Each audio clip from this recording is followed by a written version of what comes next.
আমাদের সৃষ্টিকর্তা, এ পৃথিবীর পরিচালক, মানব জীবনের নিয়ন্ত্রক মহান রব্বুল আলামিন আমাদের আল্লাহ পবিত্র কোরআনের ২য় নম্বর সূরা সূরাতুল বাকারায় উল্লেখ করেন, আর আমি অবশ্যই তোমাদেরকে পরীক্ষা করব কিছুটা ভীতি, ক্ষুধা এবং জানমাল ও ফলফলাদের স্বল্পতার মাধ্যমে, আর তুমি ধৈর্যশীলদের সুসংবাদ দাও।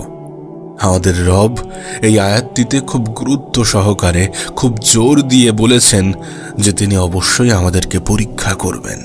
অর্থাৎ এই বিষয়ে কোনো সন্দেহ নেই যে তিনি আমাদেরকে পরীক্ষা করবেনই করবেন। তিনি আমাদের পরীক্ষা অবশ্যই নেবেন। এখন প্রশ্ন হচ্ছে কি দিয়ে?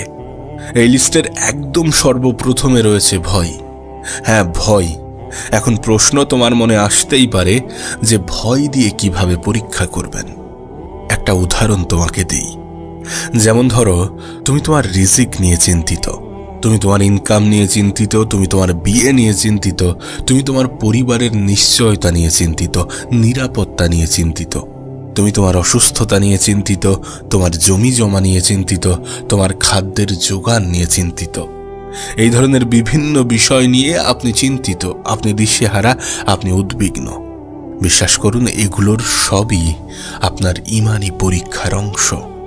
এইগুলো থেকে আপনার মনে একটা ভয় কাজ করে যে যদি এটা না আসে, যদি এটা না হয়, যদি এমন কিছু ঘটে যায়, নেগেটিভ কিছু ঘটে যায়, এই ধরনের নানা ভয় আপনার জন্য পরীক্ষা ছাড়া কিছুই নয়। হ্যাঁ, এগুলো প্রত্যেকটাই আপনার ঈমানি পরীক্ষার অংশ। আপনার হয়তোবা মনে হতে পারে যে আমি যেখানে বসবাস করি সেই স্থান ছাড়া পৃথিবীর অন্য সকল স্থানে মানুষ অনেক ভালো আছে। আপনার হয়তোবা মনে হতে পারে যে আমি যে দেশে থাকি সেই দেশ ব্যতীত অন্য সকল দেশের মানুষ ভালো আছে, সুখে আছে, শান্তিতে আছে, সুন্দরভাবে জীবন কাটাচ্ছে। কিন্তু প্রকৃত অর্থে বাস্তবতা এমনটা নয়। এ পৃথিবীতে এমন কোনো দেশ নেই যে দেশের মানুষ চিন্তাহীন, সমস্যাহীন, উদ্বিগ্নতা ছাড়া জীবনযাপন করছে।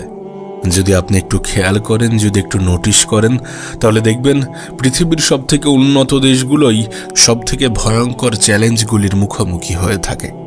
এখন প্রশ্ন হচ্ছে, আমাদের এত কিসের ভীতি, কিসের এত উদ্বিগ্নতা?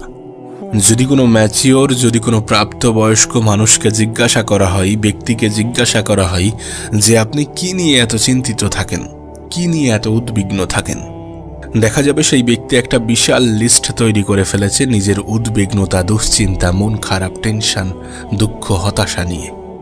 দেখা যাচ্ছে এই সকল কারণগুলো শেষ হয়েও শেষ হতে চাইছে না।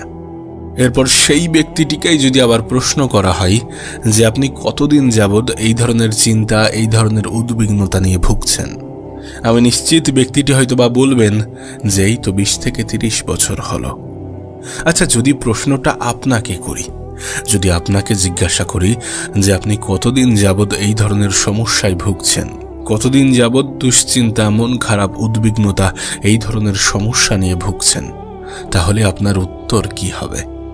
হয়তোবা আপনি একটা দীর্ঘ সময়ের কথা উল্লেখ করবেন। এরপর